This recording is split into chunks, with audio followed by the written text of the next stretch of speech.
Before cancer and before kids, I worked in oncology, running oncology clinical trials. So I was based across tumour sites, I was funded mainly by Cancer Research UK, but I was working within hospitals. So I was based in North Bristol, and my job was recruiting patients onto cancer clinical trials. So it's been very fascinating for me to suddenly be seeing it all from a very different perspective now. And so then,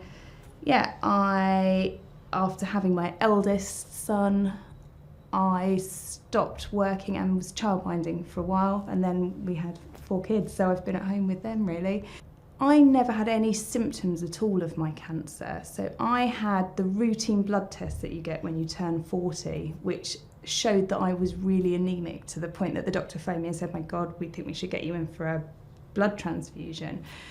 But I was saying, well, I don't feel ill. And she said, "Okay, well, maybe you've been anemic for a while. We need to refer you to get that checked for an endoscopy and a colonoscopy."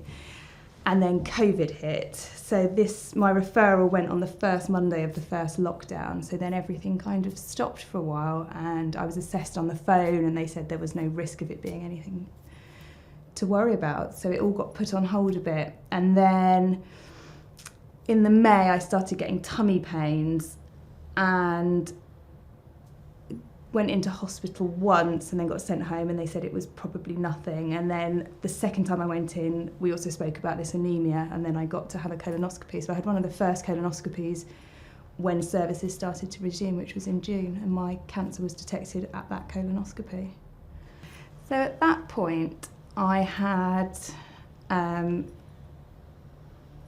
was meant to wait 2 weeks to have my surgery, and they said unless my bowel obstructed in the meantime, and I was getting quite a lot of tummy pain, so I phoned my consultant. So I ended up having my surgery 3 days later. So I had a right hemicolectomy, so they removed the whole right side of my bowel, and I was really lucky. I didn't have to have a stoma or anything, and recovered really well, really quickly.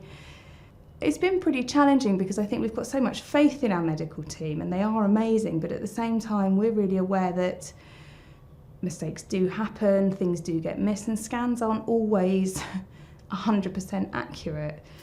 So we went back again getting scans re-reviewed and stuff, and it was then decided that I needed a PET scan basically, which we really pushed for, and I managed to have my PET scan in October, which has shown that I've got mets on my lung, my liver, and in my peritoneum. It was really hard hearing that. So I had a laparoscopy last Friday under general anaesthetic, and they're hoping to do surgery, which is really great. So they will take away all the metastases in my peritoneum, they will take away some of my liver, and then they will hopefully ablate my lung nodules. So that's been great because there's some good news in amongst the bad news, and that was the outcome we wanted. You learn a lot about yourself very quickly and how deep you're prepared to dig, and also I really don't feel like I'm dying. And even though people keep telling me I'm really ill, I feel so well, and I'm really trying to keep that as my primary thing, because I do feel really well, and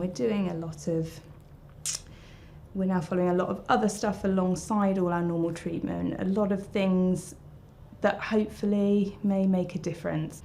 When Sophie took the pictures, she showed me some of them, and I think the most interesting thing was how they weren't as noticeable as I think they are, and actually they're just part of me now, and actually I do feel really proud of them. And I think the overriding thing I've had in all of this is people saying, "But you don't look ill, you look really well."